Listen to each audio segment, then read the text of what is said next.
Hi friends, আমি সোমলতা। আমার একটা ছোট্ট বেকারি বিজনেস আছে, তার নাম হলো দ্য কেক স্টোরিজ।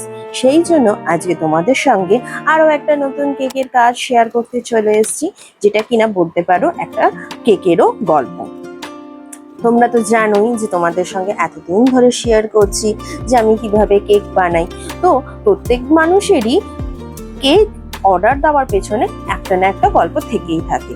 সেটা হতে পারে যে জন্মদিনের গল্প, বা হতে পারে কোনো বিবাহ বার্ষিকের গল্প, বা হতে পারে কোনো লাভ অ্যানিভার্সারির গল্প, বা হতে পারে অন্য কিছু।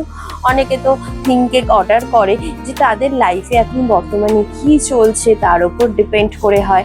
আবার অনেক সময় এরকমও হয় যে তাদের লাভ স্টোরি বা বিবাহের বার্ষিকের মধ্যে যে তাদের মধ্যে যে ইনসিডেন্টটা হয়েছে সেটা, বা যে প্রিয় মানুষকে কেকটা গিফট করা হচ্ছে তার পছন্দের ওপরে, তার কোনো কিছু নেশার ওপরে, ঘুরতে যাওয়ার ওপরে, কোনো ভালো ফুড হ্যাবিটের ওপরে, বিভিন্ন রকমের কনসেপ্টের ওপর কেক করা হয়।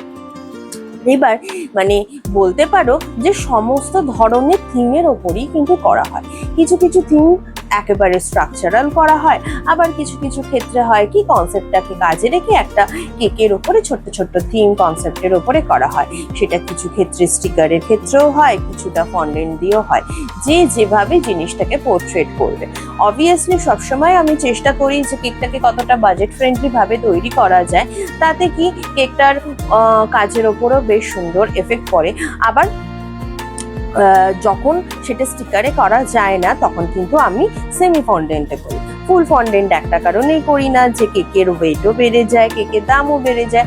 সব সময় তো আমাদের মধ্যে সবাই সব রকম কেক এফোর্ড করতে পারে না, তো তার জন্য বাজেট ফ্রেন্ডলি রাখার চেষ্টা করি। বাজেট ফ্রেন্ডলি হলে কি সব মানুষেরই বিশেষ দিনে তাদের কেকটাকে সুন্দর করে সাজিয়ে তোলা। তো আমি এখানে কেকটা তোমাদের সঙ্গে শেয়ার করছি।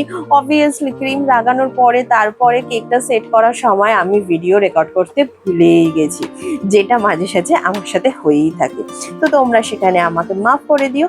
তবে যেটুকু তোমার সঙ্গে শেয়ার করছি সেখানে কিন্তু অবভিয়াসলি প্রত্যেকটা কেকের ক্ষেত্রেই দেখবে আমি কিন্তু ফিনিশিং এর ওপরে কোনো কম্প্রোমাইজ করি না, চেষ্টা করি যতটা পারফেক্টলি ফিনিশিং দেওয়ার। হ্যাঁ, এখন বর্তমানে যা গরম, সেই গরমে উইদাউট এসি ফিনিশিং দেওয়া একটু বিট টাফ, বিকজ ক্রিম বলতে শুরু করে, কিন্তু তারপরও আমি চেষ্টা করি পারফেক্ট ফিনিশিং তোমাদেরকে দেওয়ার।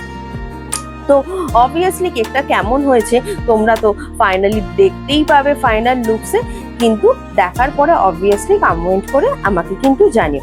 এটা কিন্তু একটা বিবাহ বার্ষিকীর ওপরে কেক ছিল, যেখানে টোপর, মুকুট, দুটো পাখা এবং সুন্দর রেড কালারের কনসেপ্টের ওপরে কেকটা করা।